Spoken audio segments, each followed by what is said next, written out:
What if Ezio Auditore infiltrated Romulan intelligence? Section 1. The Romulan sun was wrong. Ezio Auditore Infiltrated had studied enough skies to know when one did not belong to him. The angle of light at dusk over the Tiber, the particular gold that settled on Florentine rooftops in October, the blue-black of Constantinople's harbor before a storm. He had read skies the way other men read scripture, had navigated by stars and shadow and the slow breathing of the world beneath his feet. Yet he knew his sky. This was not it. It was too large. The sun, and if it could be called that, this pale and swollen disk bleeding copper across a horizon that stretched too far and curved too gently, sat in a sky the color of a bruise healing from the inside. Two moons hung visible even in the late afternoon, one crescent thin, one full and close enough that Ezio could see its cratered face with naked eyes. The air tasted of iron and something sharper, something chemical, like the alchemist's workshops he had burned in Venice half a lifetime ago. He pressed his back against what appeared to be a wall, dark stone, deliberately rough, engineered to look ancient in the way that only recently constructed things ever tried to, and controlled his breathing. A master assassin did not panic. Panic was a door that, once opened, rarely closed again. He assessed instead.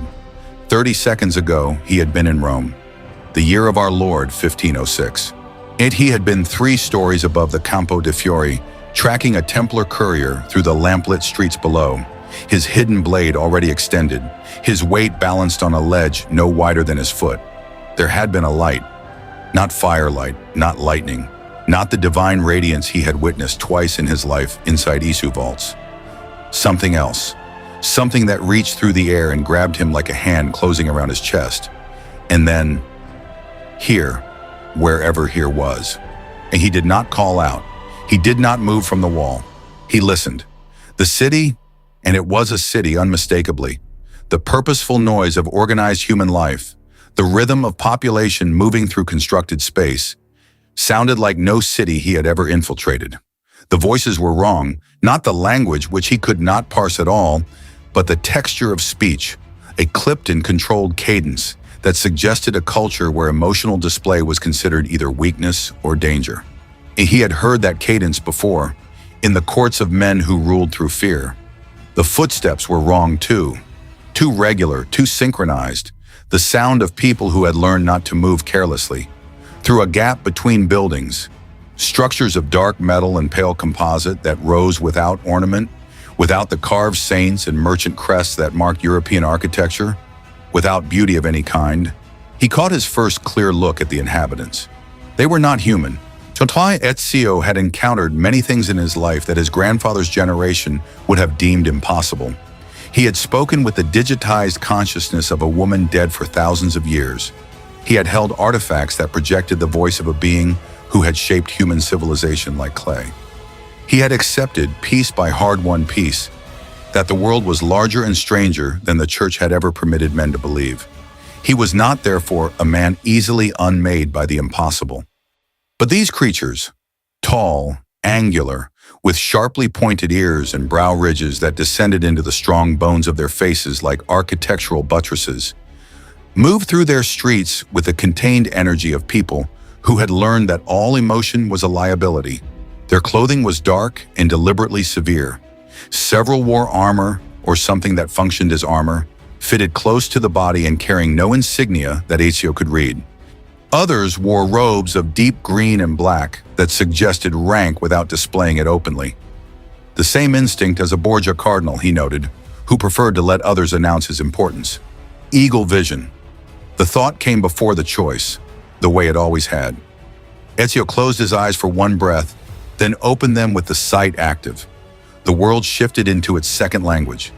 In Rome, in Constantinople, in every city he had ever worked, Eagle vision sorted the world cleanly. Gold for allies, red for enemies, white for targets, the neutral gray of the uninvolved. It was not sight exactly.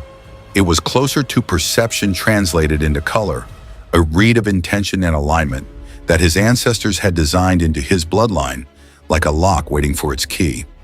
What he saw now stopped him completely. The Romulans, he did not have a name for them yet, would not for hours, were neither gold nor red nor gray. They burned in a color he had no word for, something between violet and deep amber, layered in striations like sedimentary rock, like people who had spent so many generations suppressing their inner lives, that emotion had not disappeared, but had instead compressed, layer upon layer, into something denser and stranger than feeling. He could see the shape of what they were hiding. He could not yet read what it was. One thing he could read: the soldiers moving in a coordinated pattern 3 streets over were hunting something. The pattern was methodical, expanding in careful rings. Whatever they were looking for, they were certain it had not yet left this district. They were looking for him. Ezio retracted his hidden blade to avoid accidental reflection, pulled the hood of his robes lower, and moved. The architecture, despite its alien material, obeyed familiar principles. Vertical surfaces, shadow intervals, the geometry of surveillance and evasion that was the same in any civilization advanced enough to require walls.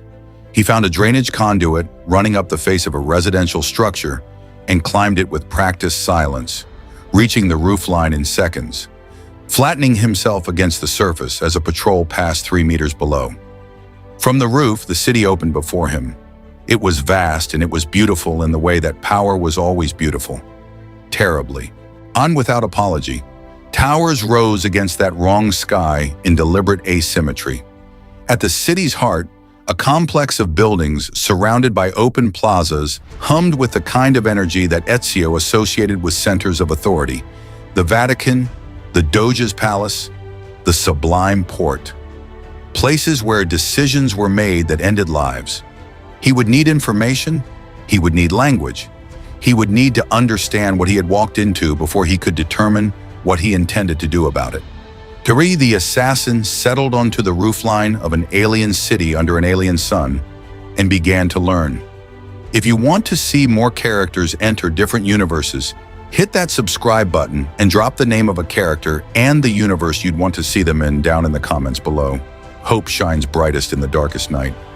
Night came fast on Romulus, and it came completely. There was no gradual dimming, so no the slow hemorrhage of color that Ezio associated with dusk in Mediterranean cities. That hour of orange and rose when Florence seemed to breathe out and settle into herself.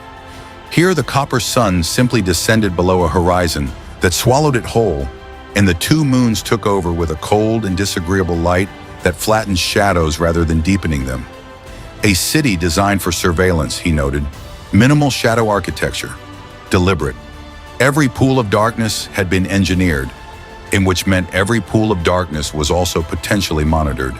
He had spent 3 hours on the rooftops learning the patrol patterns. They were good. He would grant them that. The soldiers, he had begun thinking of them as guards, though their functions seemed broader, political as much as protective, moved in overlapping sequences that eliminated blind spots with mathematical precision. In Rome, the Borgia guards had relied on tradition and intimidation, their patrol routes carved into habit by repetition.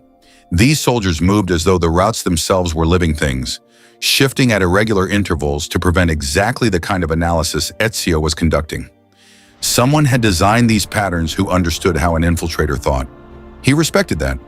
He also noted the 17 variations in the sequence that a careful observer could map into a workable route through the district. The labor district, his name for it, based on the evident economic stratification he could read in the architecture, occupied the lower elevation of the city's southwestern quarter. The buildings here were older, or styled to appear older, their dark composite surfaces carrying the patina of long use. The population density was higher, the guard presence paradoxically lighter, which told him 2 things. The people here were considered less threatening, and they were also considered less worth protecting. The Empire's arithmetic of human value, recognizable in any century. He had found shelter in the hollow space beneath an elevated conduit that carried some form of pressurized material between buildings, warm, dry, and positioned directly above a junction in the patrol route that gave him sight lines in 4 directions. A good hide. Not permanent, nothing was permanent, but sufficient for the work of observation that came before all other work. What Eagle Vision had been his primary instrument for 3 hours, and what it showed him was beginning to form a picture he could interpret. The stratification of color he had noticed in the guards extended through the entire population with subtle variations. Most civilians burned in that same compressed violet amber. Emotions layered and sealed, but with fluctuations, moments where the color spiked towards something rawer before discipline reasserted itself. The guards were more uniform, in their inner lives locked down with what suggested extensive training. But there were exceptions. Scattered through the district, perhaps 1 in 30, perhaps fewer, were individuals whose Eagle Vision signature was different. Not the violet amber of suppression, something older looking, quieter, with an almost golden undertone buried deep beneath the controlled surface. He had learned to recognize a particular kind of person across decades of this work, people who served a system they had stopped believing in. The assassin had recruited from such people his entire career. He filed the observation and watched. The language remained opaque. He had acquired in his lifetime Italian in 4 regional variations, Latin, Spanish, Arabic, Ottoman Turkish, and enough Greek to navigate a contract and insult a man's mother with precision. He understood language as a system of patterns before it became meaning, and he had been listening with focused attention for hours now, building the skeleton of this new tongue from context and repetition. He could not yet speak. He could already distinguish approximately 40 recurring sounds and had mapped perhaps 24 contextual meanings to specific phrases. It was not enough. It would have to become enough faster than he preferred. The incident that changed his position happened without warning, the way the most consequential things always did. Below his hide, in a narrow passage between 2 residential structures, a figure moved with a speed and intentionality that Ezio recognized immediately as someone running from something rather than toward it. Young, slight, wrapped in a worker's dark clothing, moving with the practiced silence of someone who had learned to be invisible in their own city. Ezio's Eagle Vision caught the signature before he had consciously decided to activate it. Brilliant, unambiguous gold, the clearest ally reading he had received since his arrival. Behind the figure, 2 guards, their body language shifting from patrol to pursuit. Ezio calculated in the time it took him to roll to the conduit's edge. The figure would reach the passage's end in seconds and find it sealed. A vehicle of some kind was parked across the exit, immovable. The guards were faster. The alley had no vertical exits that the figure had apparently noticed. The equation resolved in one direction. He dropped. The guards did not hear him land. He had perfected a landing technique on harder surfaces than this. But they had perhaps a quarter second to register a new presence before Ezio's elbow connected with the first one's jaw at the precise angle that produced unconsciousness rather than death, and his momentum carried him into the second. You were taking them down together with a controlled collapse that kept the noise to the sound of bodies settling rather than falling. He straightened. The figure had frozen against the sealed exit, watching him with eyes that held the particular expression of someone recalculating every assumption they had made about their situation in the last 4 seconds. Up close, Ezio could see this one clearly. Young, perhaps 20, perhaps less, with the characteristic angular features of this species, but carrying them differently than the guards did. Less controlled, more present. The Golden Eagle Vision signature pulsed steadily, and beneath it, something that his sight translated as the particular emotional shape of grief held for a very long time without resolution. The figure spoke. Ezio caught 2 words he had already mapped, one that functioned as a negative or warning, and one that seemed to indicate authority or official status. They were telling him the guards would be missed. Logical thinking, familiar thinking. He held up one open hand. The gesture of non-aggression was apparently universal enough, and then pointed to the unconscious guards, to the young Romulan, and then upward toward the roofline. A question, an offer, a long pause. Then the young Romulan looked at the guards, looked at Ezio, and gave the smallest possible nod.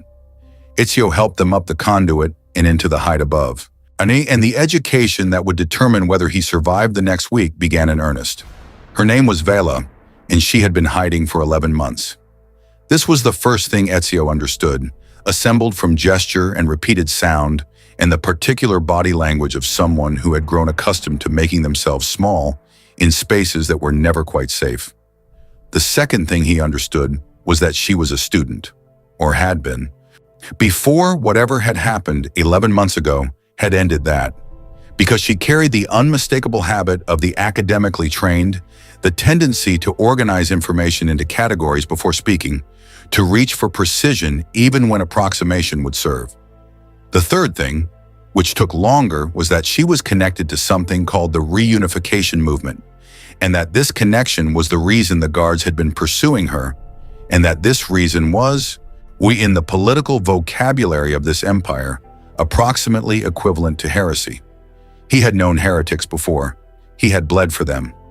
Language came faster with a teacher, even a teacher working under the severe constraint of mutual incomprehension. Vela was quick. Her mind moved with the particular agility of someone who had been forced to learn multiple ways of thinking in order to survive. And she grasped immediately that Ezio's learning method was contextual rather than sequential. She did not attempt to give him vocabulary lists. She described, demonstrated, pointed, repeated. He absorbed and reflected back. By the time the first moon had completed its arc and begun its descent, he could construct rudimentary sentences in what he would later learn was called Rion, the old tongue, the one the reunification movement preferred to standard Romulan for its historical resonance. He told her, in the blunt grammar available to him, that he had arrived without intention, that he was from elsewhere, that he was looking for something that had been taken.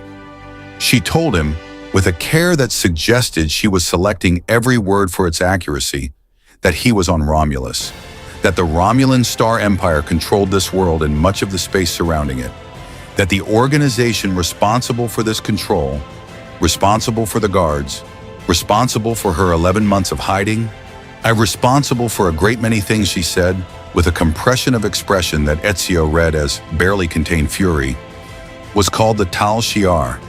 He knew the type immediately. Different name, same architecture of power. The Borgia had used priests and captains. The Templars had used bankers and kings. The Tal Shiar, from what Vela conveyed in careful fragments, used information itself. Gathered it, shaped it, weaponized it, away and deployed it against anyone whose loyalty to the Empire's current configuration seemed insufficiently absolute. An intelligence apparatus that had metastasized until it was indistinguishable from the government it nominally served. Ezio had spent 30 years dismantling exactly this kind of structure. He felt, despite everything, something almost like familiarity. What he did not feel was surprise when, 2 hours before the copper sun returned, the hide was found. They came from above and below simultaneously, which was professional. It meant they had mapped the conduit access points before moving, had placed people at every viable exit before revealing themselves. Ezio counted 6 entry vectors in the 2 seconds between hearing the first boot on the conduit surface and the moment the first soldier dropped into the space beside him, weapon extended. The weapon was unlike anything he had encountered, a compact device emitting a low-frequency hum that suggested energy rather than projectile. He filed the information and raised his hands with the deliberate calm of someone who was surrendering tactically rather than absolutely. Vela made a sound he interpreted as her name for the organization responsible. It was not a complimentary sound. They were separated immediately. Vela taken one direction with rough efficiency, Ezio another with something that might have been curiosity mixed into the professionalism of his handlers. He was not restrained, which was either oversight or confidence, and he suspected it was confidence. They had watched the hide long enough to observe him incapacitate 2 soldiers with his bare hands. Or they were keeping their distance and their weapons trained because they understood what he was capable of and had decided that the calculation of risk favored observation over immediate incapacitation. Smart.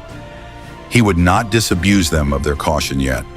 They brought him through the city in something that moved without wheels, without the sounds of animal or mechanical effort, gliding above the street surface with a smoothness that struck Ezio as deeply unnatural. Through narrow apertures in its walls, he watched the city change around him. The labor district giving way to broader streets, more deliberate architecture, buildings that wore their authority openly rather than implying it. Power made manifest in stone and light. Every empire built the same center. The facility they brought him to had no windows on its lower levels. The interior was cold in a way that was not merely temperature, the deliberate absence of comfort. It's the institutional chill of a place designed to remind visitors of their vulnerability. He was placed in a room whose walls were a uniform pale gray and left there for what his internal sense of time suggested was approximately 2 hours, a classic technique. He used the time to sleep lightly, which he suspected was not the intended response. The woman who entered was not what he expected.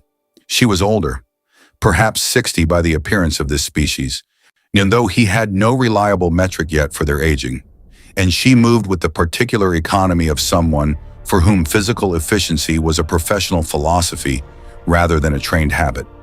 Her uniform was dark, marked with insignia he could not yet read, but the way the soldiers who flanked her positioned themselves told him everything about relative authority. They were not protecting her. They were witnesses. She studied him for a long moment with eyes that were doing their own version of what eagle vision did, assessing, categorizing, filing. Then she spoke, and her Rian was slower and more deliberate than Vela's, each word placed with the care of someone who understood that communication across a language barrier was itself a form of intelligence gathering. She said her name, Subcommander Tarot. She said the name of her organization, and the word was the same Vela had used, but spoken with the possessive pride of someone who wore it rather than fled from it. She indicated Ezio with a gesture that was not quite a point, too controlled for that, and said what his emerging grasp of Rian translated as something between anomaly and asset. Then she said 2 words he understood completely, because he had heard their equivalent in every language he had ever learned, from men who held every variety of power that history had produced. Serve us. She let that sit in the cold air of the room. Then she added more words, slower still, watching his face for comprehension. His grasp of Rian was sufficient now to catch the shape of the alternative she was offering. The Tal Shiar had a facility. This facility contained individuals of interest, scientists. Some of these scientists were studying things recovered from an excavation site on a planet called Earth. These individuals had expressed considerable professional enthusiasm about the prospect of understanding how a human being had arrived on Romulus without any apparent technology.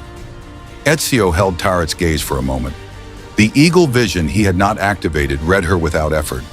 Not the violet amber of the suppressed civilian, not the lockdown uniformity of the soldiers, but something colder and more deliberate. A person who had decided, at some formative point, that the only honest relationship between individuals was the relationship of use.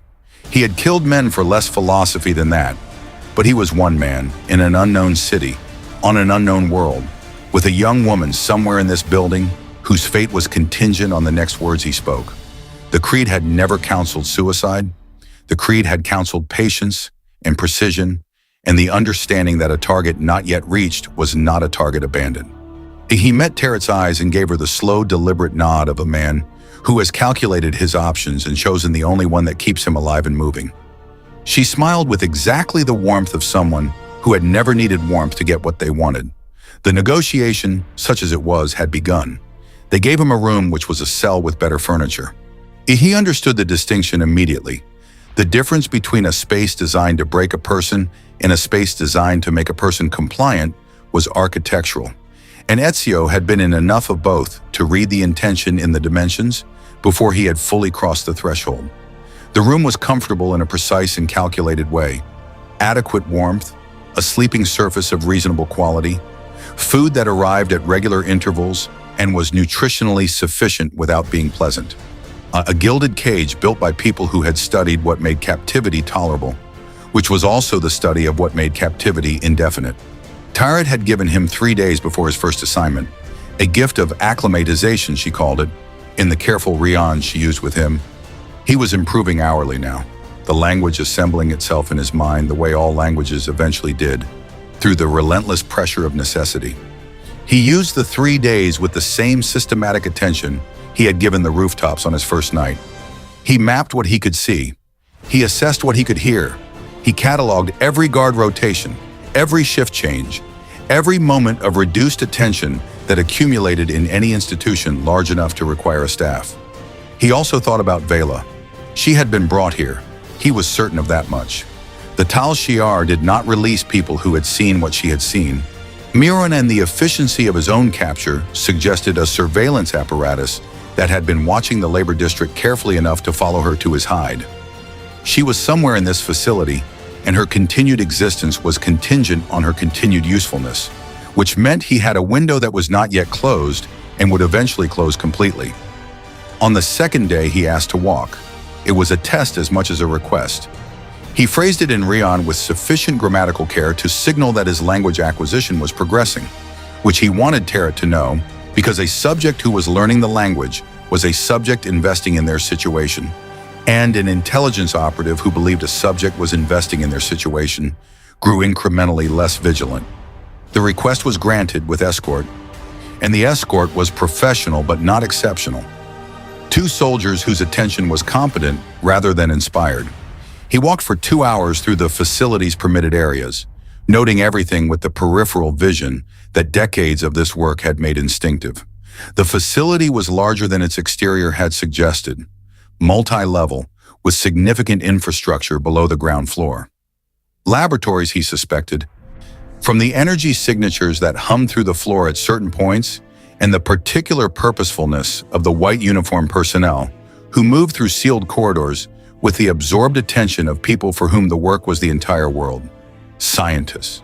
He filed the location of every sealed door. On the third day, Tarrant came to tell him what she wanted.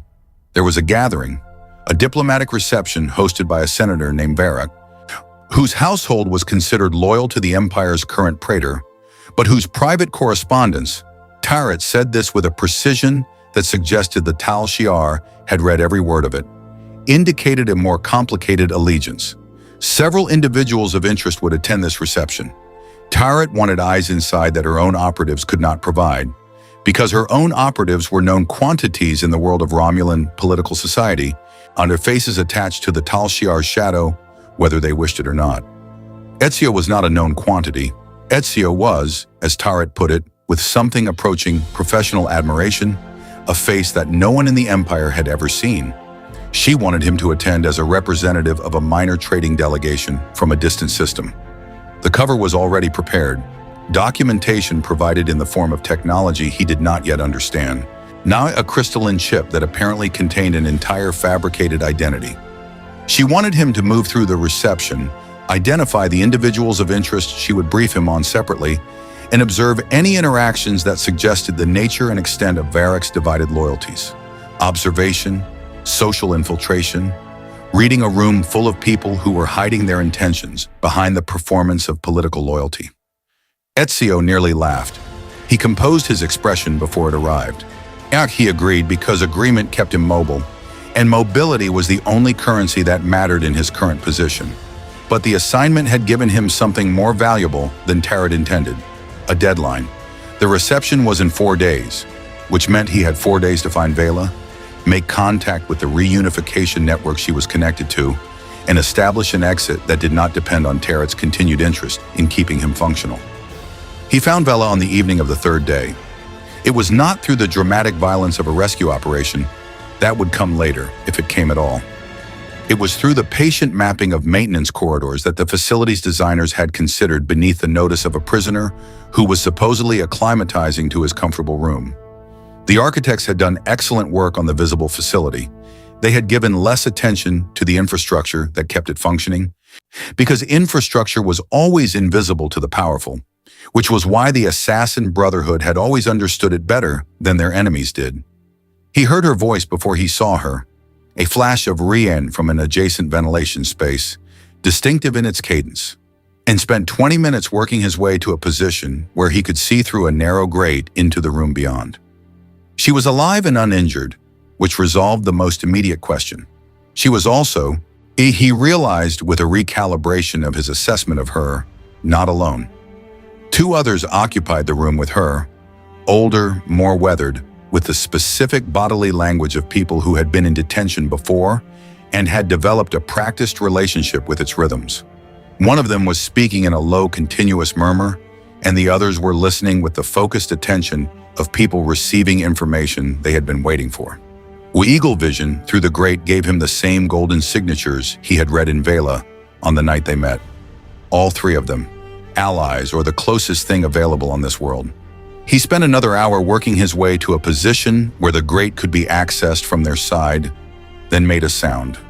A specific rhythm of taps that meant nothing in Rion, but that he hoped would read correctly as deliberate rather than accidental. A long pause. Then Vela's face appeared at the grate. Now, and whatever expression she had prepared for an unknown contact dissolved into something more complicated when she recognized him. He communicated in fragments through the grate, Rion in gesture, and the occasional Latin word that Vela would not understand, but that he found grounded him, gave his thoughts ballast. He told her he was not here as a Tal Shiar operative. He told her he had accepted their assignment because it was the only way to stay mobile. He told her that the reception in 4 days was an opportunity he intended to use for purposes that were not Taret's. The older of the two strangers leaned toward the grate. His voice was very quiet and very precise, and he spoke the name that Vela had first spoken 11 months ago, when whatever had happened had begun.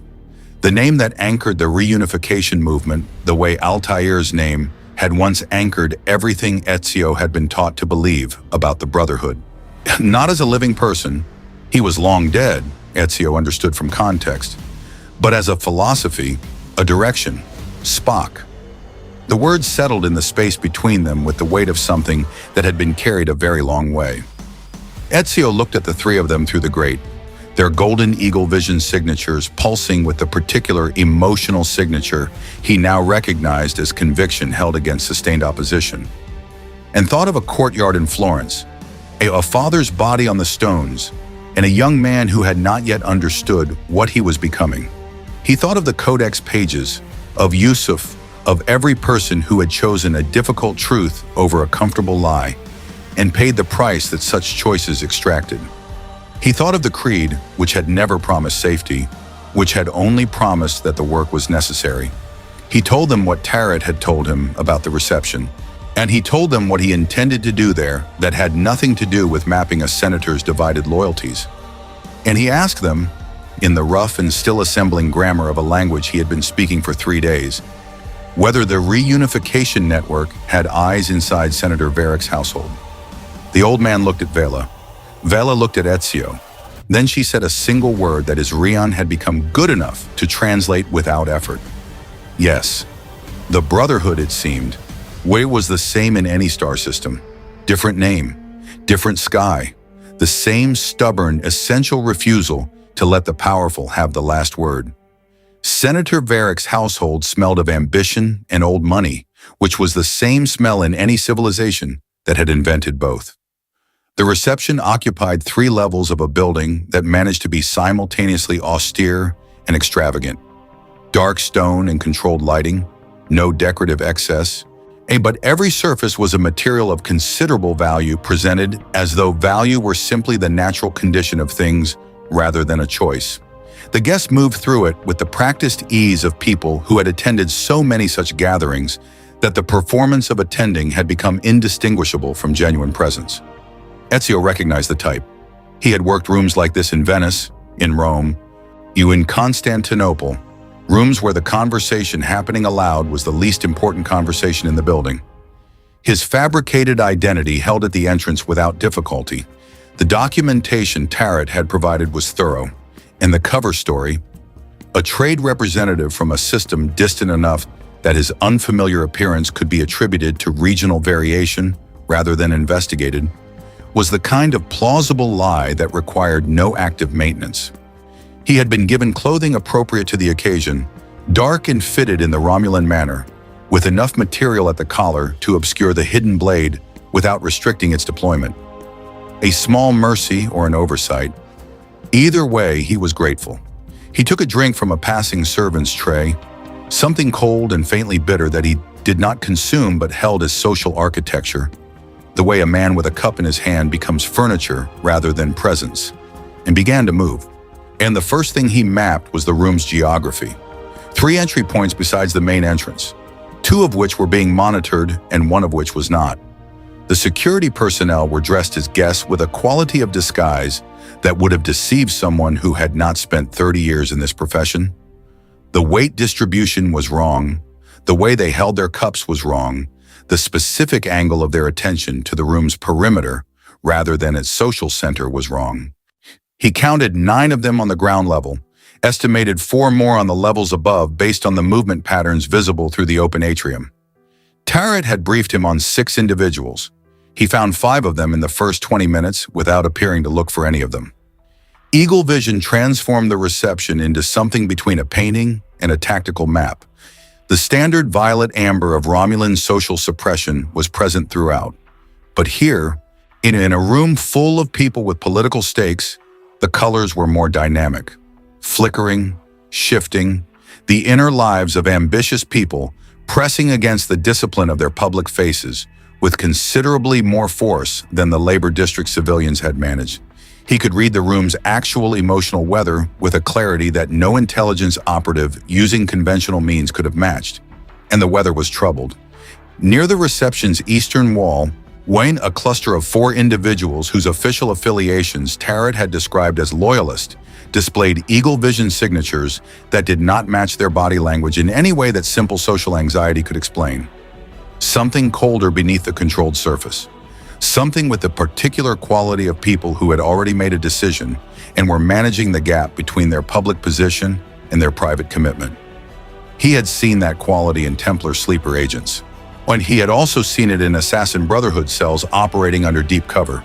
The distinction mattered enormously, and he needed more proximity to read it. He moved toward them with the unhurried drift of a guest navigating toward the refreshments. Senator Varric himself was easier to locate than expected. Not because he was the most prominent figure in the room, but because of the way the room organized itself around him. Social gravity. Every gathering of powerful people had it. The slight but consistent orientation of bodies toward whoever held the most consequential authority. Varric was perhaps 70, with the bearing of a man who had spent decades making large decisions look effortless, and his eagle vision signature was the most complex Ezio had yet encountered on this world. Layers upon layers, the violet amber of suppression shot through with filaments of gold that pulsed in irregular rhythm, torn like a man who had once believed something and had spent considerable time since then negotiating the distance between that belief and his choices. Tarrant wanted to know about Varric's divided loyalties. Ezio was becoming more interested in what Varric was loyal to. The reunification contact inside the household had delivered on Vela's promise. Before the reception, in a maintenance corridor that smelled of recycled air and institutional cleaning chemicals, a young woman with the careful movements of someone working 3 jobs simultaneously had pressed a data chip, the same crystalline technology as his identity documentation, into his palm and said 3 words in Rian that translated approximately as, "Watch the Praetor's man." Then she was gone, back into the infrastructure of a household that had no idea what it was employing. Ezio had no device to read the chip. He had filed the instruction in the form it arrived and was now applying it. The Praetor's man was not difficult to identify once he knew to look. Mid-ranking by the insignia, Ezio had learned to read in 4 days of intensive observation, with a particular combination of personal confidence and institutional deference that indicated someone accustomed to wielding authority that technically belonged to someone above him. He moved through the reception with a purposefulness that was not quite social. He was attending the gathering the way a predator attends a watering hole, with patience and a specific interest that had nothing to do with the water. His name, gathered from overheard conversation, was Marek, and the eagle vision signature that Ezio read from him at 12 feet of social distance was unlike anything he had encountered since arriving on this world. Pure, unambiguous red. Not the red of immediate violent intent. Ezio knew that color intimately, had learned to distinguish it from other varieties of red at ranges that had saved his life on more occasions than he could accurately count. This was different. The red of systematic harm, of a person who had organized their professional life around the infliction of damage on others and had reached a settled peace with this organization. And the Tal Shiar had this quality in its senior operatives. Tarrant herself carried traces of it, but Marek's signature went further. carried an intensity that suggested he was here not as an observer, but as an instrument already positioned for use. Ezio drifted closer, using the geometry of the room, a pillar, a conversational cluster, the natural ebb of guest movement, to place himself within hearing range without occupying Merrick's direct sightline. The conversation he caught was brief and spoken in a lower register than the surrounding noise should have allowed him to hear. His hearing, like most of his senses, had been developed beyond ordinary human capacity by decades of work that demanded such development. He caught perhaps 2/3 of it in a Rion that was still assembling itself in his mind, and what he assembled was sufficient to make him stand very still for one controlled breath before continuing his movement. Varric was not under investigation by the Tal Shiar. Varric was being managed by them, had been for some time. The Senator's apparent divided loyalties, the thing Tyrant had sent Ezio to observe and map, were not a secret the Tal Shiar was trying to uncover. They were a condition the Tal Shiar had created and was now maintaining, using Varric as a controlled point of access to the reunification movement's upper network. Every dissident who believed Varric was a sympathizer, when every contact made through his household, every communication passed through his people, all of it flowing directly into Tal Shiar files. The reunification cell that Vela belonged to, the old man at the grate, every Golden Eagle Vision signature Ezio had read in 3 days of navigating this world's underground resistance. They were walking into a net that had been built specifically to receive them. He continued moving through the reception with the practiced ease of a man enjoying a gathering. And behind his eyes, he was dismantling everything he had assumed about his situation and rebuilding it from the foundation. The Tal Shiar had not sent him here to discover Varric's loyalties. They had sent him here because they already knew everything about Varric and wanted to see what Ezio would do with the access. Wanted to observe what a stranger with unknown capabilities would notice, which connections he would attempt to make, which threads he would pull. He was not an operative they were deploying. He was a probe they were running. Tarot had not offered him a position. She had offered him a test. He found a quiet corner near the eastern wall and stood with his back to the stone, and the room spread before him, letting eagle vision run continuously across the gathered faces. Red and violet amber, and that troubled flickering of the politically compromised. And there, when near the atrium's edge, speaking quietly with a woman whose insignia marked her as connected to the praetor's office directly. Marek again, his red signature burning steadily, his body language carrying the specific relaxation of a man who had confirmed something he had expected to confirm. Marek was looking at Ezio, not with alarm, with satisfaction, which meant the test was over and the results had been recorded, and the next phase of whatever Tarot had planned was now beginning. Ezio looked back at him with the calm of a man who had spent his entire adult life being underestimated by people who believed that because they had constructed a trap, they had therefore already caught what they were hunting. He took a slow sip of the bitter drink he had not consumed for the last hour and began to plan. The contact found him in the corridor outside the reception's lower refreshment level, which told him 2 things immediately. The contact had been watching him long enough to predict his movement pattern, and the contact had access to the building's interior that went beyond a guest invitation. He did not break stride. He turned into the corridor as though he had always intended to, and the figure who fell into step beside him did so with the particular casual precision of someone who had rehearsed the approach enough times that it no longer looked rehearsed. Human, unmistakably, the biology was his own, the face carrying the specific weathering of someone who had spent considerable time in environments that were not designed for human comfort. Male, perhaps 50, with close-cropped gray hair and eyes that performed warmth with the commitment of a professional actor who had long since stopped distinguishing between the performance and the thing it represented. He spoke in Federation Standard, which Ezio did not yet speak, and then, when Ezio's expression communicated the relevant information, switched without visible frustration to something else. A translation device of some kind. A small instrument pressed briefly to his throat that rendered his subsequent words in Rion with an accent that was technically correct and humanly wrong in ways that a native speaker would notice immediately. His name, he said, was Counselor Davin.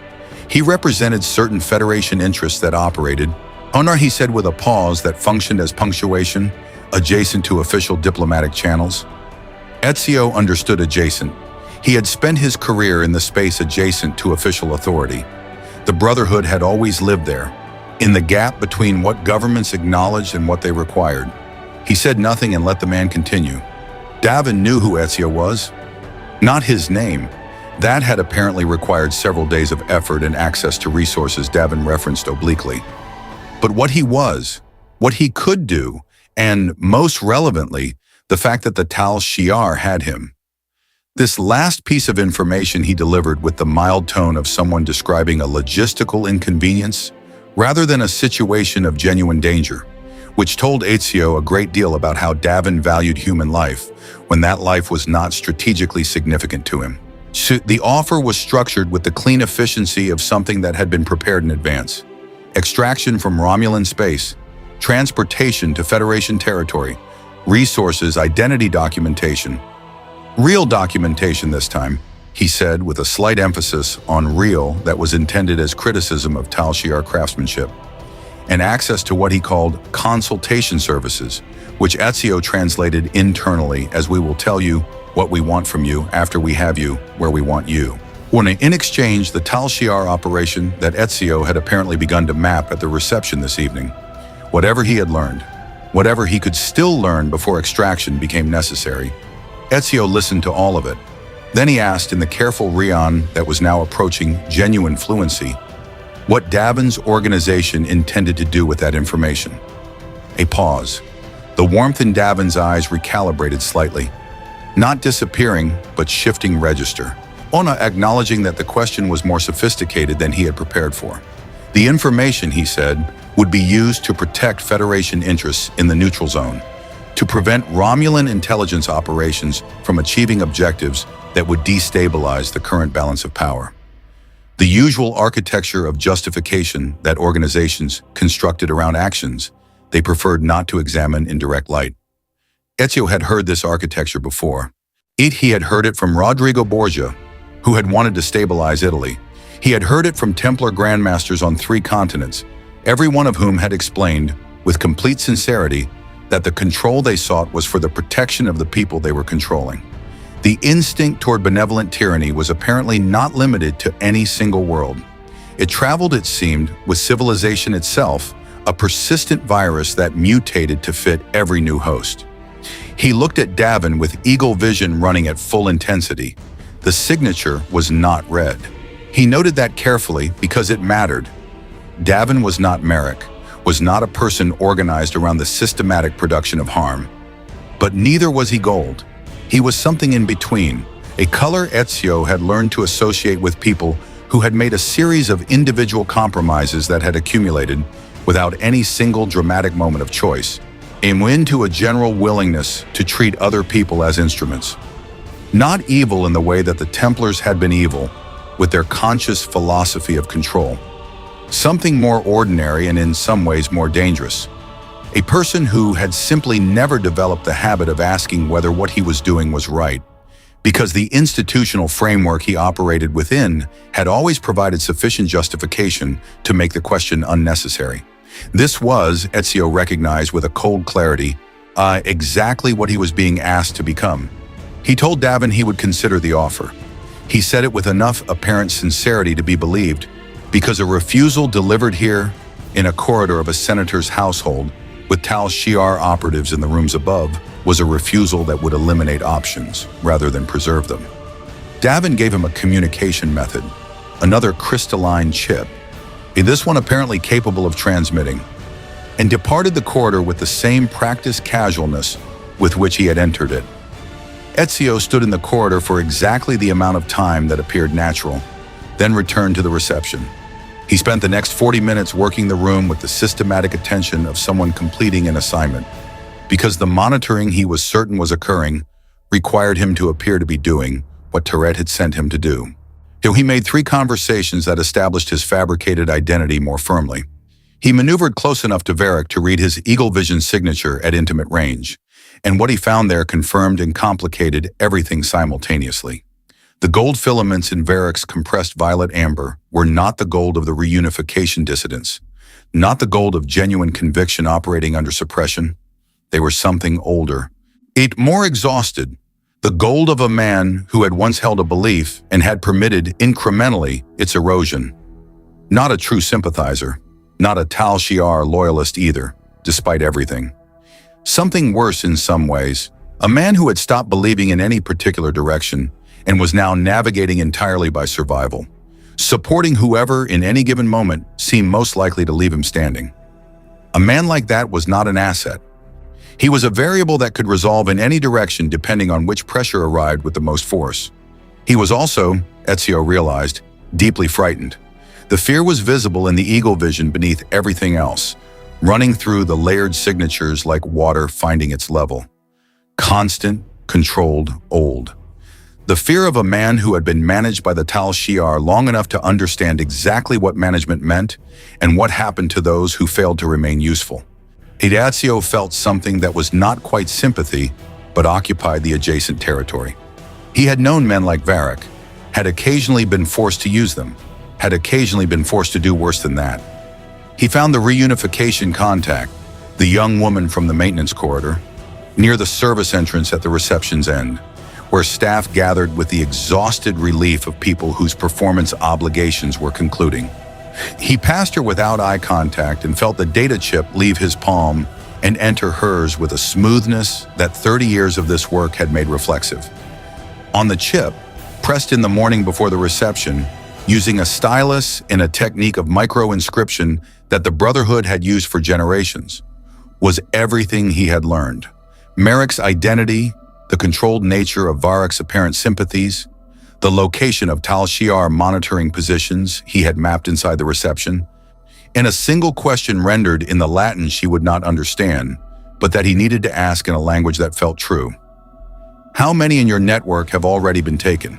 He returned to the Tal Shiar facility in the transport that Tourette had provided, and he sat in the silence of it and looked at the alien city moving past the narrow apertures and thought about Davin's offer with the same systematic attention he had given everything else.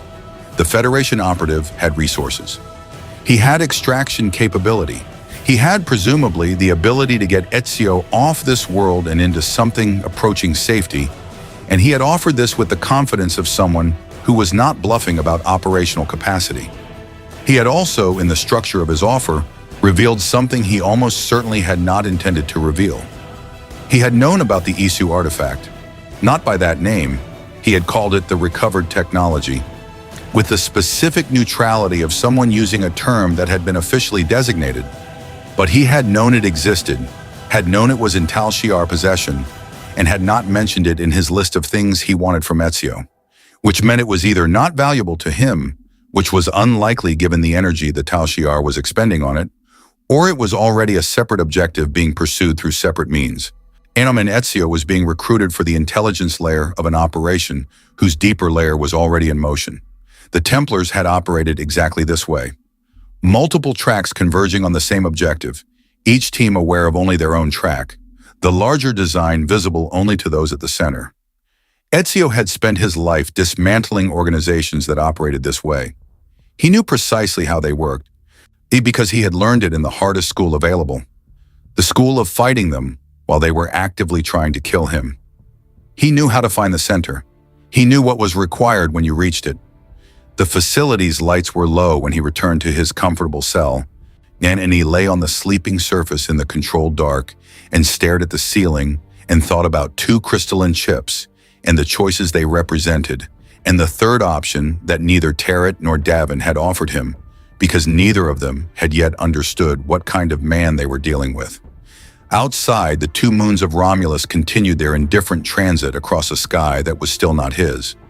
He was beginning to find that he minded this less than he had on the first night, and the answer to his question came back in 3 parts, delivered across 2 days through the maintenance corridor network that the reunification cell used with the practiced efficiency of people who had been hiding in plain sight for years. The first part was a number, 17. The count of cell members who had made contact with Varric's household in the last 8 months and subsequently disappeared.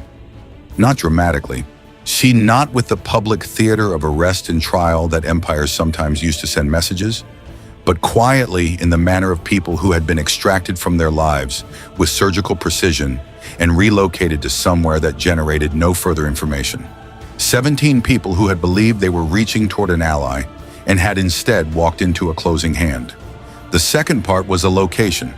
Below the facility's fourth sub-level, in a section of the infrastructure that the maintenance corridor network approached but did not penetrate, there was a laboratory complex that the reunification contact inside the household.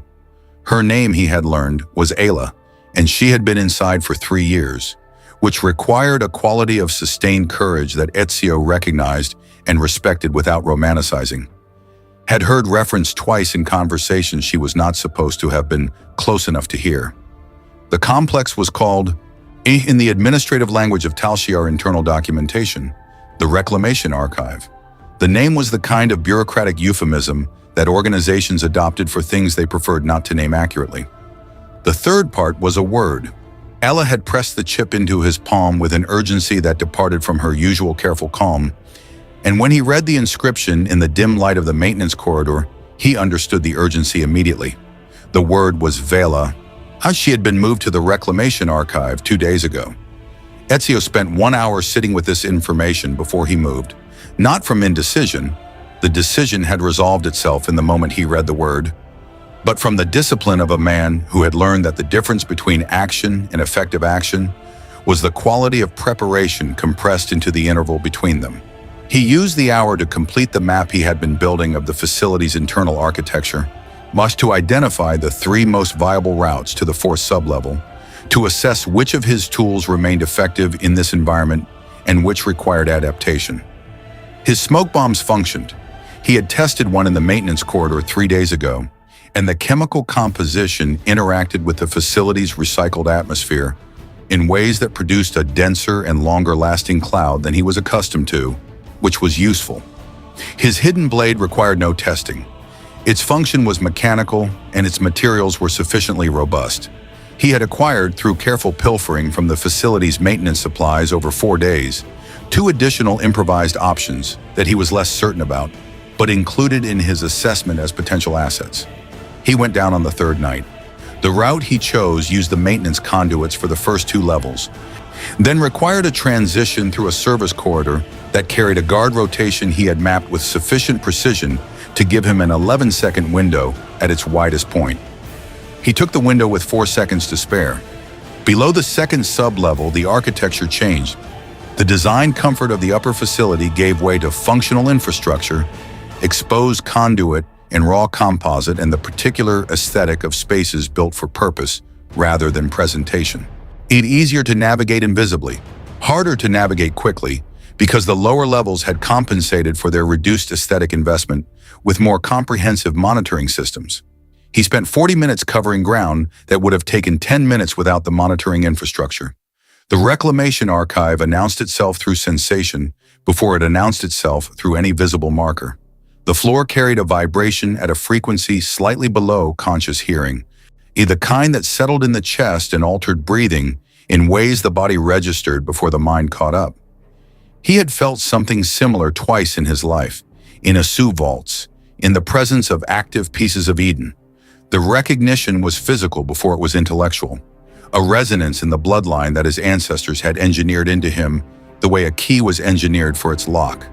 Something in that laboratory was alive and calling.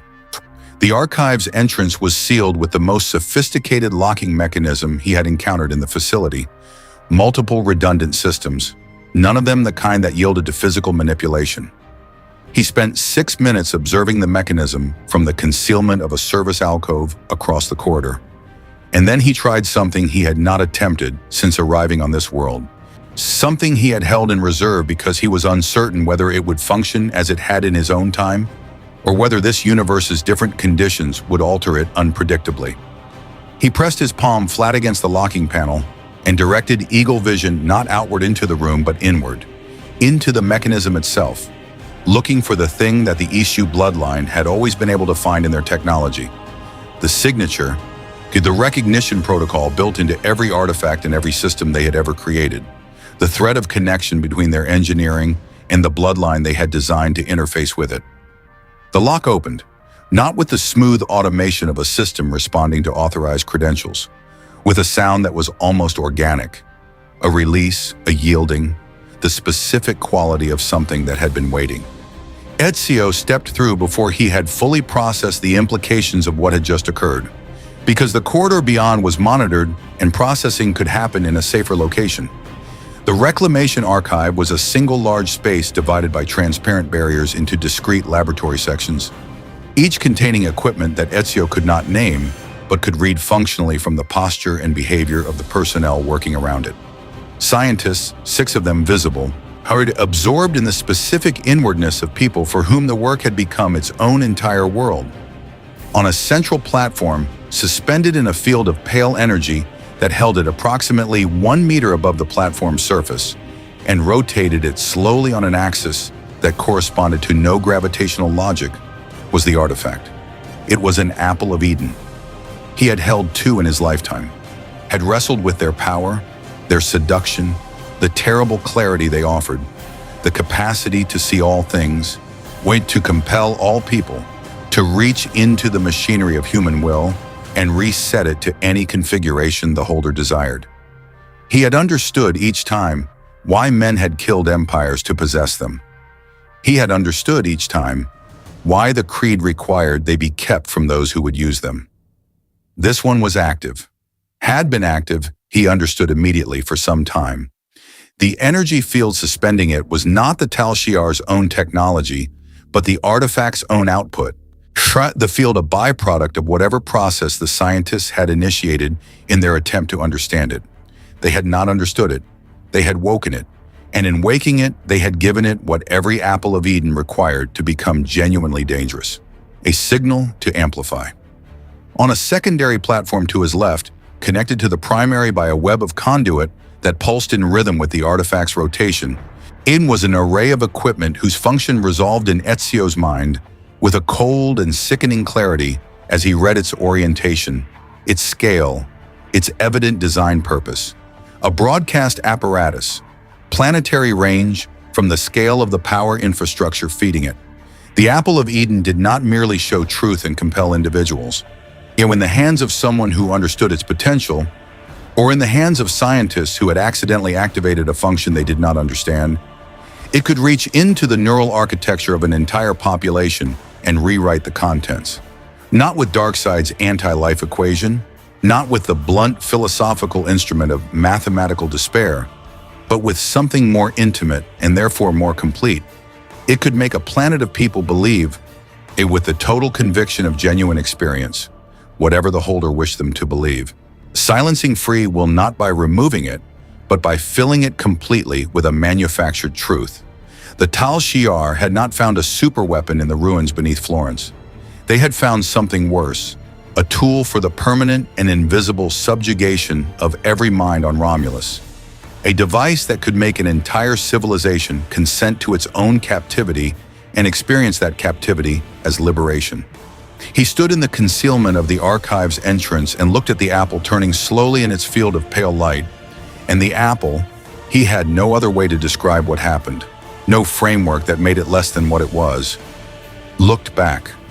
The vision arrived without permission, the way apple visions always had, not the future. The apple did not show futures. That was a misunderstanding that had gotten better men than him killed. It showed possibilities, weighted by probability, organized by the logic of the forces currently in motion.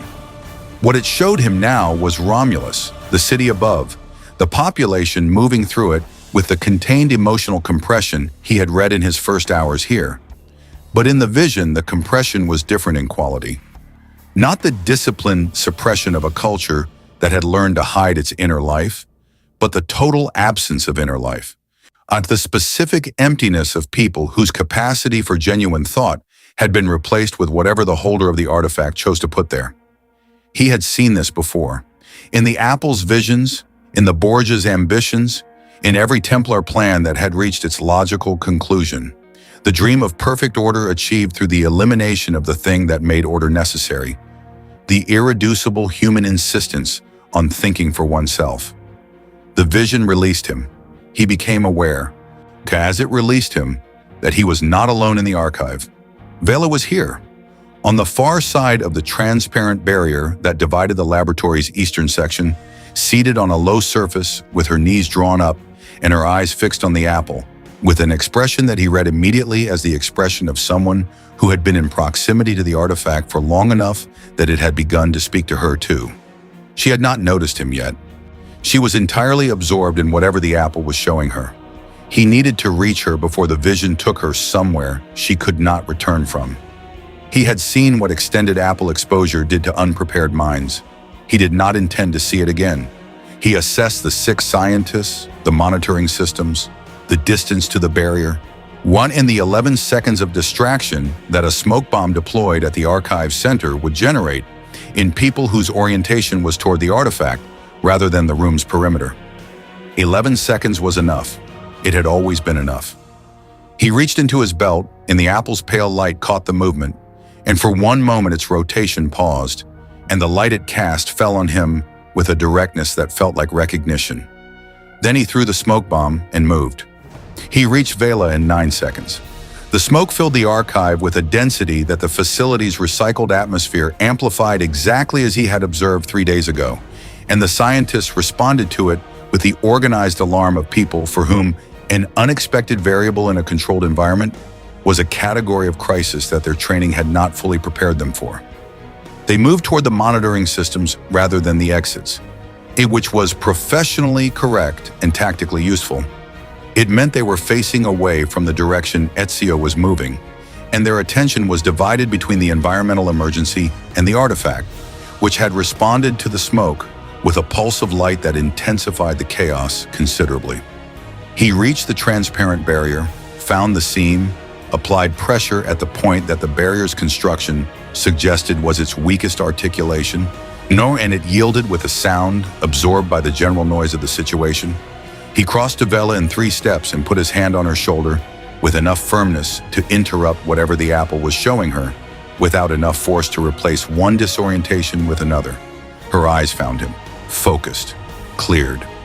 She said one word in Rion that translated as "I saw it," and the way she said it told him she did not mean the archive or the smoke or his arrival. She meant the vision. She had been shown the same thing he had been shown, or something near enough to it that her face carried the identical quality of expression. Not fear exactly, but the specific gravity of someone for whom an abstract threat has just become concrete and immediate and personal. He did not have time to ask what specifically she had seen. He pulled her upright, confirmed she was mobile, and moved. The exit route he had planned assumed 6 scientists responding to a standard emergency, and it did not account for the archive's additional security layer, a secondary alert system that the smoke had apparently triggered independently of the primary monitoring infrastructure, which meant that by the time he reached the corridor with Vela, the 4th sublevel had shifted from its nighttime reduced personnel configuration to something considerably more populated.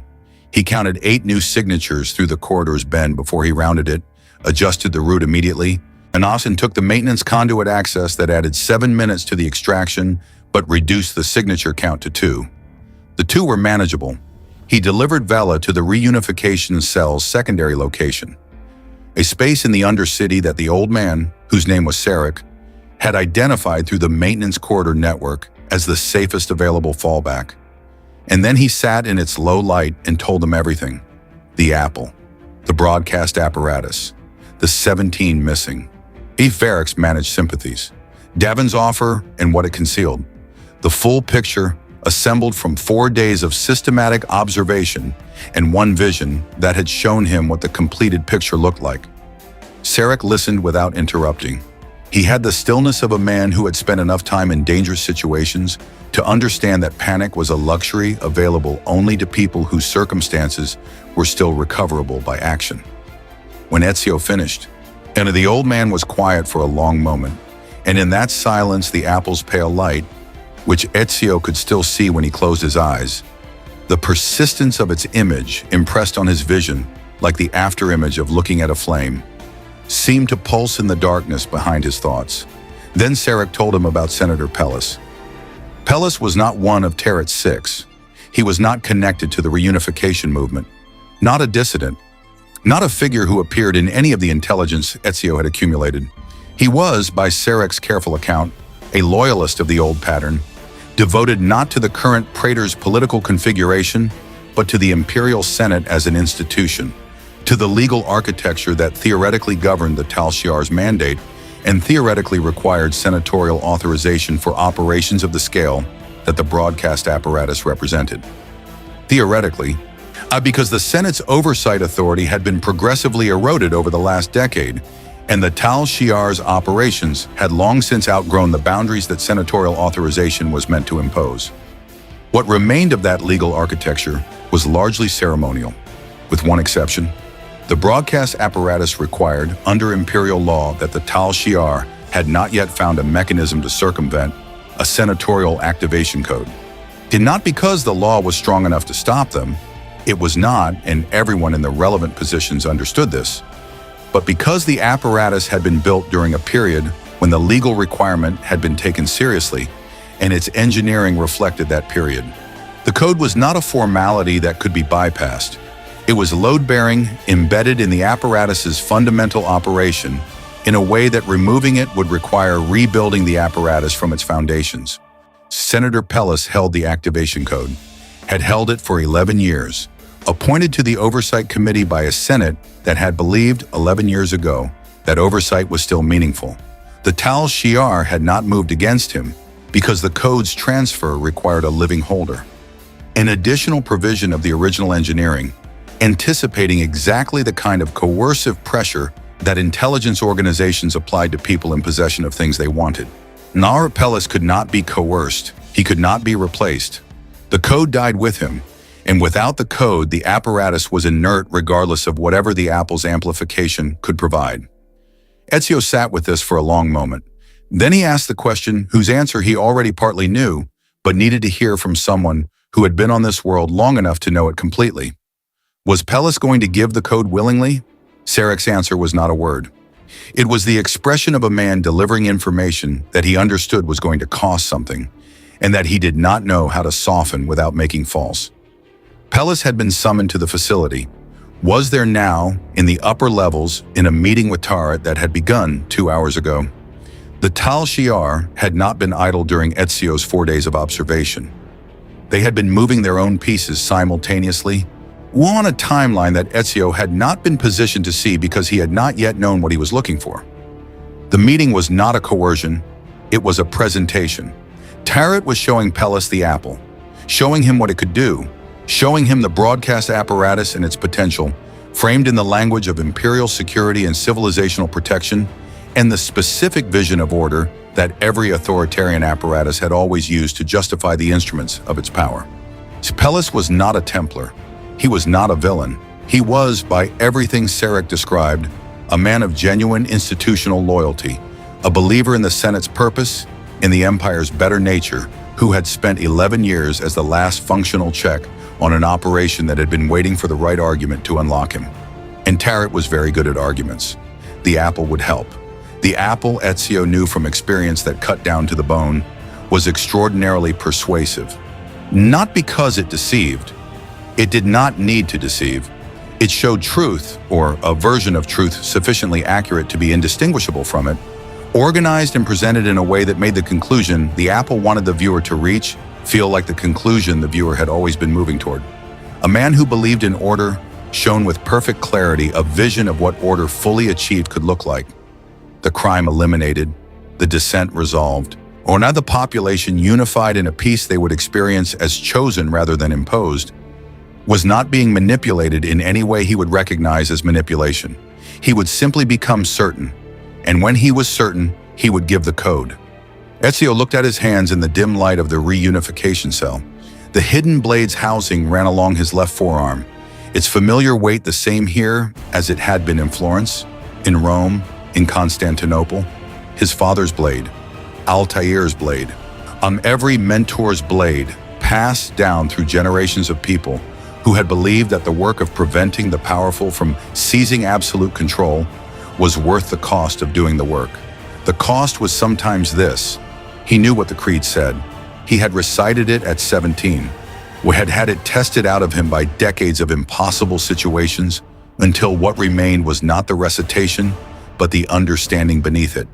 The hard and unglamorous knowledge that protecting the free will of the many sometimes required actions that the protected many would find incomprehensible and the protector found unforgivable. He had been young when he first encountered this knowledge. He was not young now. He asked Sarek where in the facility Pellis was being held. Sarek told him. He asked how much time remained before Taret's presentation would reach the point of the code's transfer. Sarek's expression told him the answer before the words arrived. Less than 2 hours. Ezio stood. He checked his equipment with the automatic thoroughness of a man who had done this long enough that thoroughness had become muscular rather than cognitive. He looked at Vela, who was watching him with the clarity of someone who had seen the same vision he had seen and had followed the same chain of reasoning to the same destination and was not asking him to stop because she understood, as he did, that there was no version of stopping that preserved what they were trying to preserve. He looked at Sarek. He said in the Rion that had become almost fluent in 4 days of the most intensive learning environment he had ever occupied, that he needed the fastest route to the upper levels that the maintenance network provided. He said it steadily, in the voice he had developed for moments when steadiness was the only thing available, and it had to be enough. Sarek gave him the route without adding anything. He was old enough to understand that there was nothing to add. Ezio moved into the maintenance conduits with the apple's pale light still pressed behind his eyes, and the weight of the hidden blade on his forearm.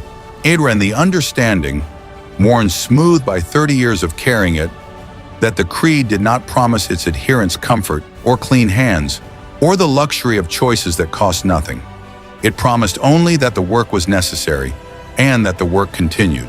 He reached the upper levels in 18 minutes, which was 4 minutes faster than Sarek's route suggested was possible and 6 minutes slower than he needed.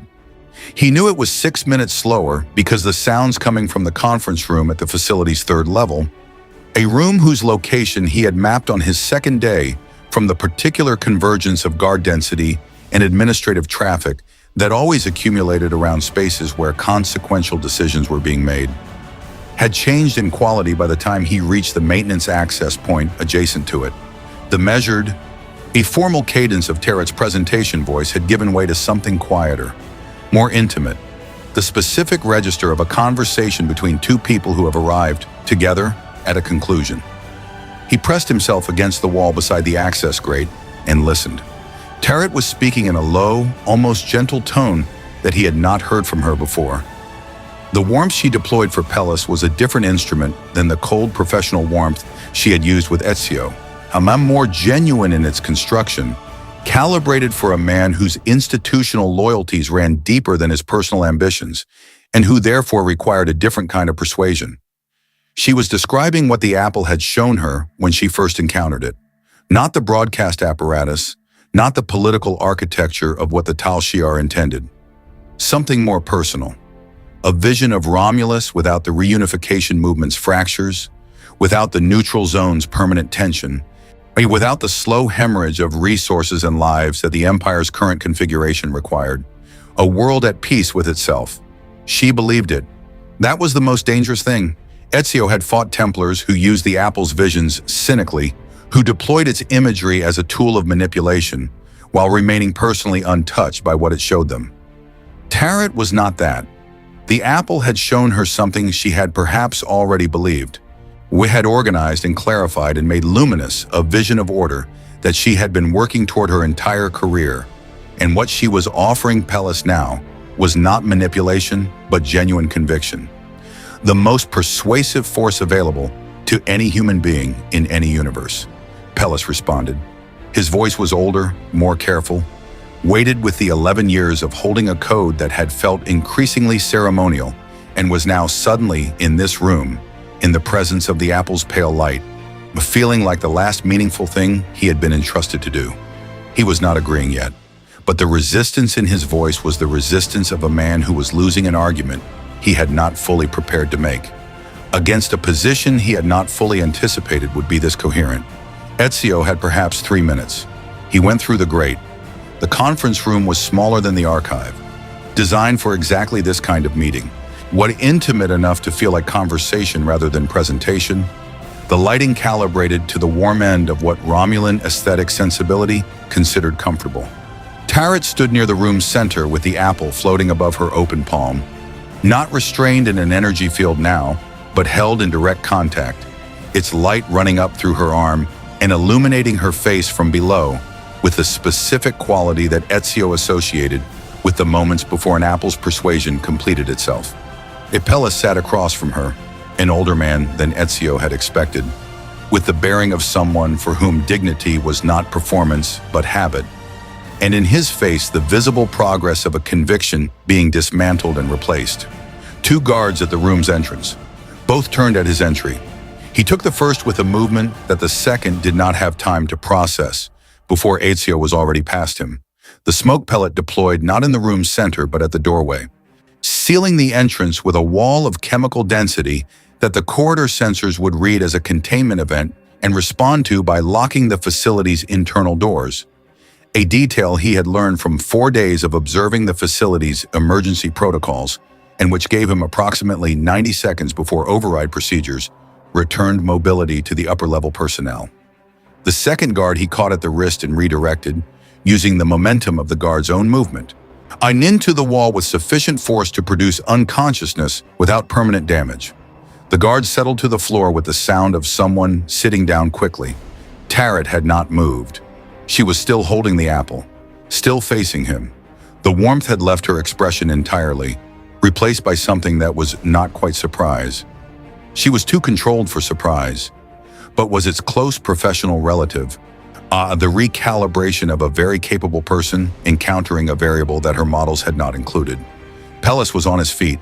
His face showed the particular expression of a man whose private deliberation has been interrupted at its most consequential moment, and who is not yet certain whether the interruption is rescue or additional complication.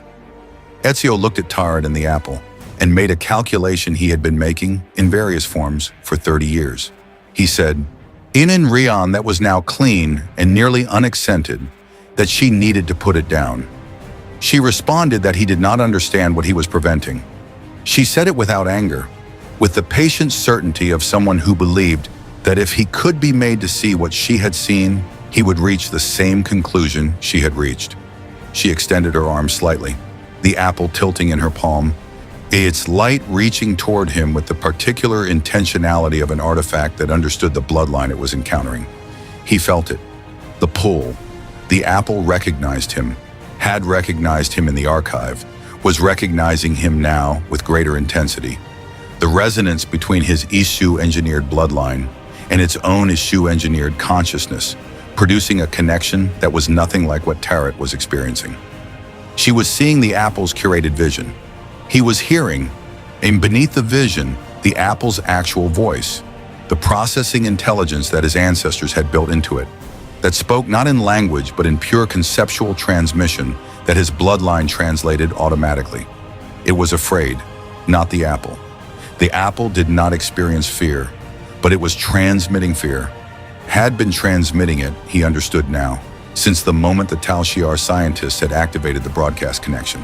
For did not the artifact's emotion, but a message encoded in its original programming, the message his ancestors had built into it for exactly the bloodline that was now receiving it, in exactly the situation that situation represented. This must not be completed. The Isu had anticipated this, had built the warning into the apple's consciousness because they had known, with the mathematical certainty of beings who had seen the full arc of what their technology could do in the hands of those who would use it for control, that there would come a moment in some future they would not live to see when the apple would be positioned to do exactly what the broadcast apparatus would allow it to do. And they had encoded, for the bloodline they had trusted with this knowledge, a single unambiguous instruction. He had never needed the instruction. He had understood this from the first apple he had held at 17, had understood it more completely with every subsequent encounter. But receiving it now in this alien conference room, under this alien sky, from ancestors who had been dust for 70,000 years and had nonetheless found a way to speak to him across the distance, settled something in his chest that he had not known was unsettled. He was not alone in this work. He had never been alone in this work.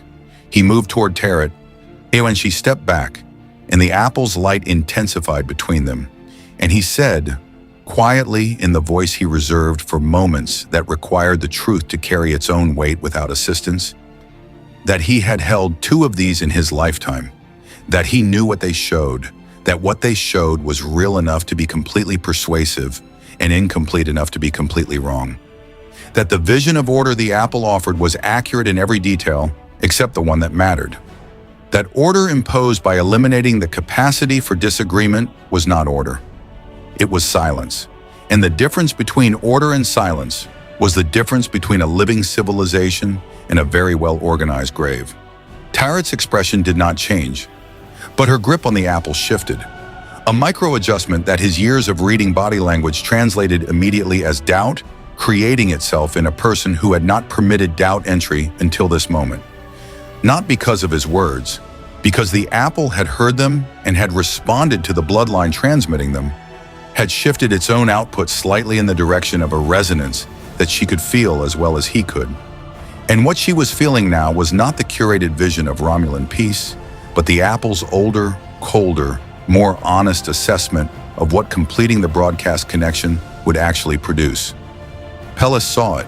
He was watching Tarot's face with the attention of a man who had spent 11 years reading the political faces of people whose positions mattered.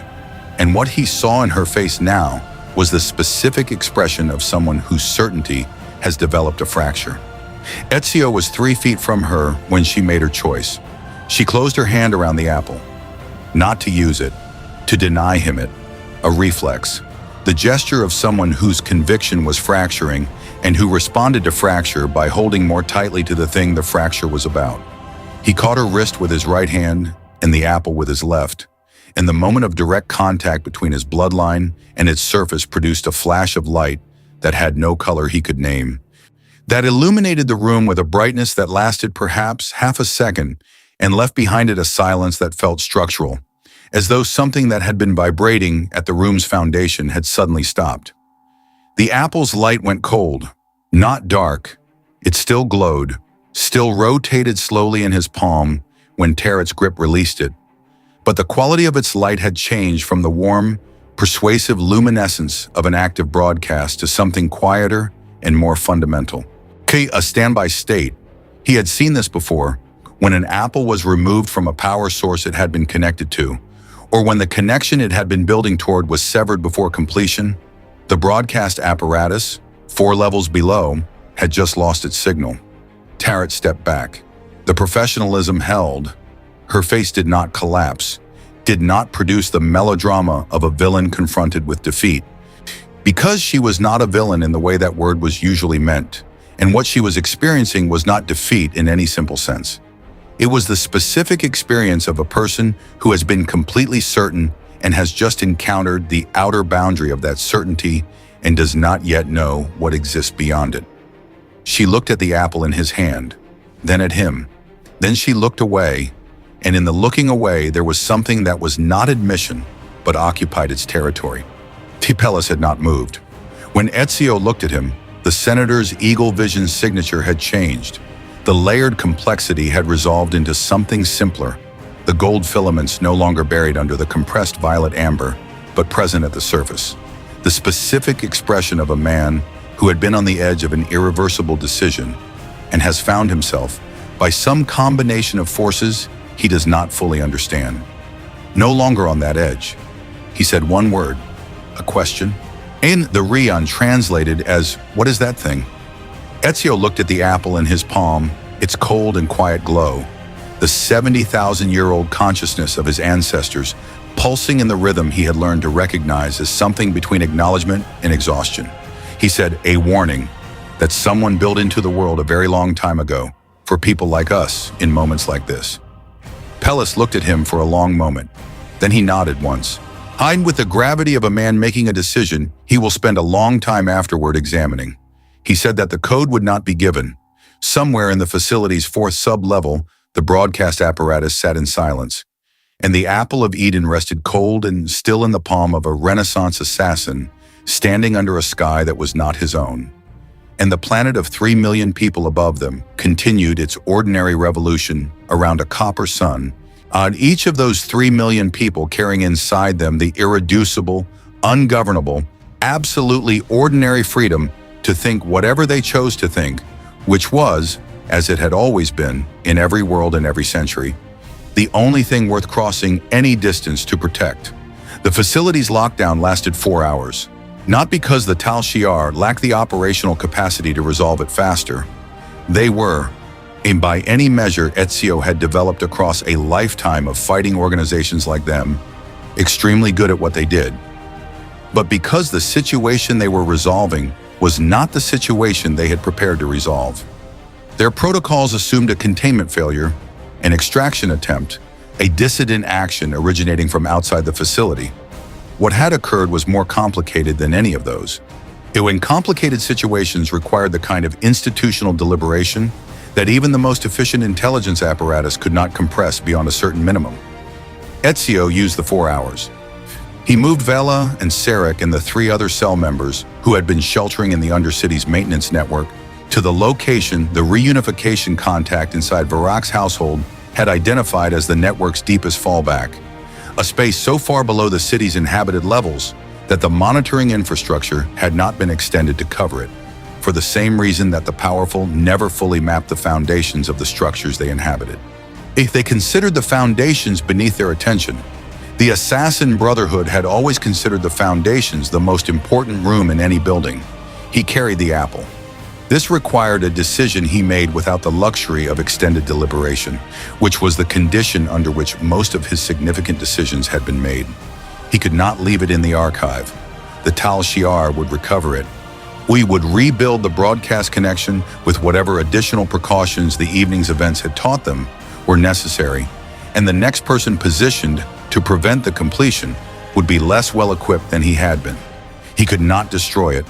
He had tried once to destroy an apple, and what he had learned from the attempt was that the Isu had not built their artifacts to yield to conventional destruction, and that the attempt itself was more dangerous than the artifact in most circumstances. He could carry it, and carrying it meant accepting the responsibility of its custody, which was the oldest and most exhausting obligation the Brotherhood had inherited from the civilization that had preceded them. He had carried this weight before. His arms remembered the shape of it. Tarrant had not attempted to stop him leaving the conference room. This also required assessment. She was not a person who accepted outcomes passively, who permitted things to happen to her plans without response. Everything he had observed about her in 4 days confirmed the opposite. Her stillness as he left was not defeat. It was the particular stillness of a very capable person who had decided that the immediate situation was not the correct terrain for the next move, and who was already thinking 3 moves beyond the current position. He would need to factor that into everything that followed. Pellis had left the facility independently, through channels that a senator of his standing had access to regardless of Tal Shiar preference. And Ezio understood that what the senator did with the evening's experience was now a variable he could not control. A man who had almost given the final authorization for the enslavement of his civilization's free will, who had been stopped at the threshold by a stranger from a world he had no framework to understand, carrying an artifact whose existence overturned everything his civilization thought it knew about the universe's history. That man was going to need time to decide what to do with what he now knew. Time, and the particular courage that came from understanding that what you had almost done was unforgivable. And that the only available response to the unforgivable was to spend the remainder of your life doing the opposite. Ezio had known men who found that courage. He had known men who did not. He filed Pellis in the column of uncertainty and moved on. In the Undercity's deepest fallback, in the cold and functional dark of foundations that the city above had forgotten, he sat with Vela and Sarek and looked at the apple in his lap and told them what he intended. The broadcast apparatus needed to be dismantled. Not the apple. That required solutions he had not yet identified and would not reach through haste. But the apparatus itself, the engineering that had taken an artifact of immeasurable power and attempted to redirect it into a tool of mass subjugation. The Tal Shiar would rebuild it if they retained the technical knowledge of its construction, which meant the knowledge itself needed to be disrupted. The scientific team dispersed, with the documentation compromised. The institutional memory of how the apparatus functioned made unreliable before the organization could reconstitute it. This was not one night's work. It was not one person's work. He looked at Sarek, who looked back with the eyes of a man who had been waiting for longer than anyone should have to wait for this precise conversation. And the reunification movement had always understood itself as a network of belief. People connected by philosophy across a civilization that punished the philosophy's expression. What it had not been until now was a network of action.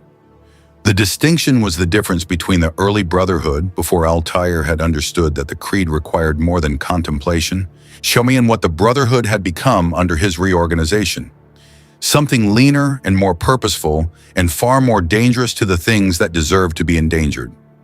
Sarek said that the network was larger than Ezio had seen, that the 17 who had been taken through Varric's managed household were a fraction of the total, that there were cells in the fleet, in the administrative apparatus, in positions whose access would make the work Ezio was describing possible in ways that required no dramatic violence, only patience and precision, and the sustained willingness to be present inside a system that you were simultaneously working to change.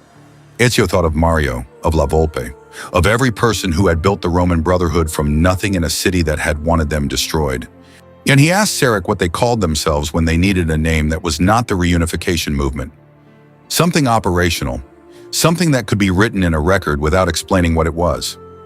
Sarek said they had never needed a name like that. Ezio said they needed one now. A long pause. Then Vela said something, said it in the old Rian that the movement preferred. A phrase whose direct translation was approximately those who walk in the space between what is shown and what is true. She said it with the slight self-consciousness of someone proposing something for the first time in a room where it might be rejected. And Sarek looked at her and then looked at Ezio and said nothing, which was, Ezio had learned, his way of indicating that the thing said was correct. Ezio held the apple and felt its cold light against his palms and thought that his ancestors, Turi, who had built this artifact and built the bloodline that could hear it and built the warning encoded in its consciousness for exactly this kind of moment, would have found something fitting in the Brotherhood's name, appearing first in a language spoken on a world they had never seen, under a sky they had never mapped. The work was the same work. The sky was different. The work was the same. He spent the following days moving through the reunification network's deeper architecture with Vela as his guide and Sarek's operational knowledge as his map. And what he found there was what he had found in every city he had ever worked.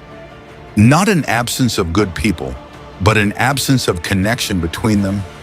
The specific isolation that power structures maintain not through force alone, but through the systematic prevention of people discovering that others shared their beliefs. The Tal Shiar's greatest achievement was not surveillance, it was loneliness. The conviction, manufactured and maintained across generations, that the thing you believed privately was yours alone, aberrant and therefore unspeakable. He had spent his life proving that conviction wrong. He was prepared to continue proving it wrong in an alien city under an alien sun for as long as the work required. Davin's communication chip remained in his belt, unused, and he thought about it often. The Federation operatives' offer of extraction, the resources and identity and relative safety of Federation space, the specific temptation of a situation that did not require him to rebuild a brotherhood from the foundations up in a civilization that had no framework for what a brotherhood was. The temptation was real. He did not pretend otherwise. He had learned long ago that pretending a temptation did not exist was not the same as resisting it, and that the difference mattered. He did not use the chip, not because the Federation's offer was worthless. It was not. And he understood that there would come a moment when the connection Davin represented would be useful, perhaps necessary. And he intended to be the one who determined when that moment arrived rather than arriving at it on someone else's schedule. He had seen enough of Davin's organization to know that its relationship to its own stated principles was the same complicated, a compromised, genuinely meant, but imperfectly executed relationship that every large institution maintained with the ideals it had been founded on. They were not Templars. They were not enemies. They were something more difficult. People trying, imperfectly, to do something right with tools that were not always suited to the work. He could work with that. He had worked with worse.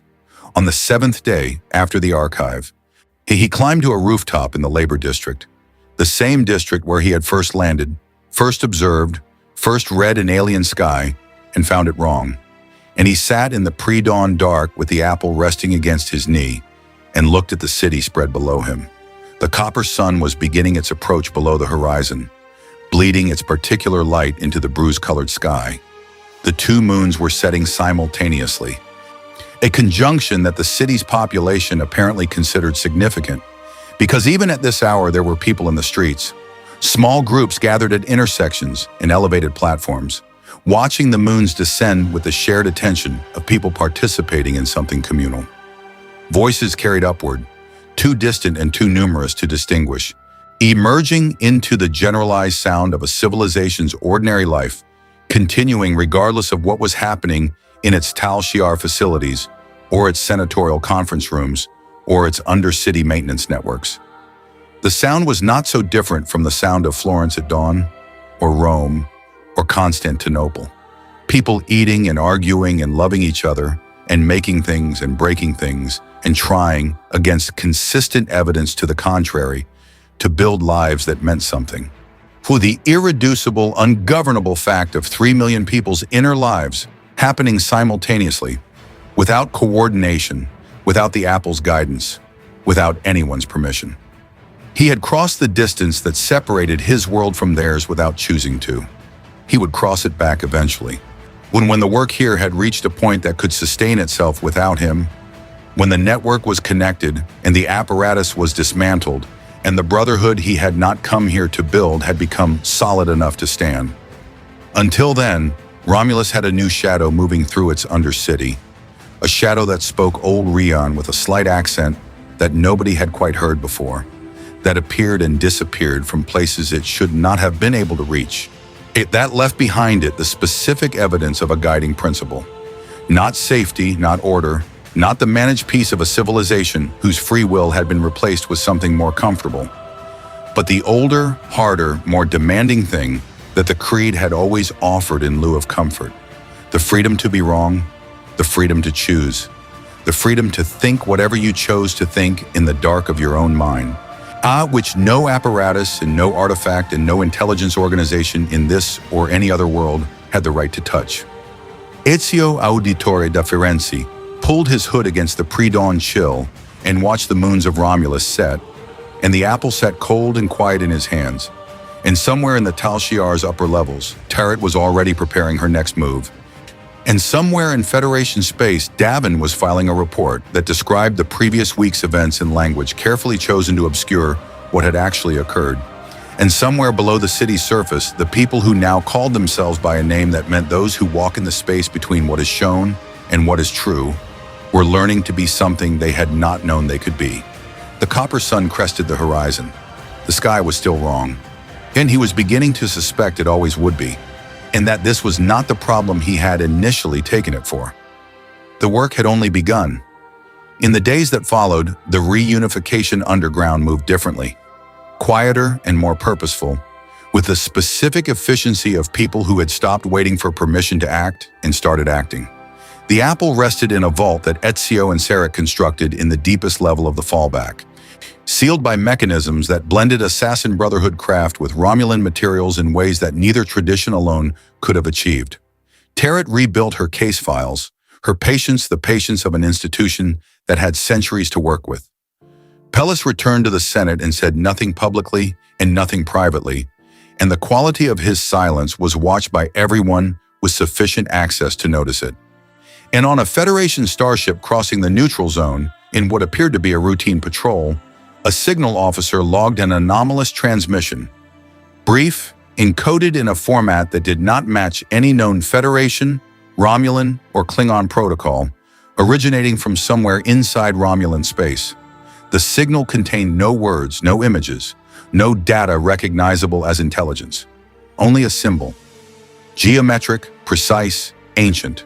The eagle.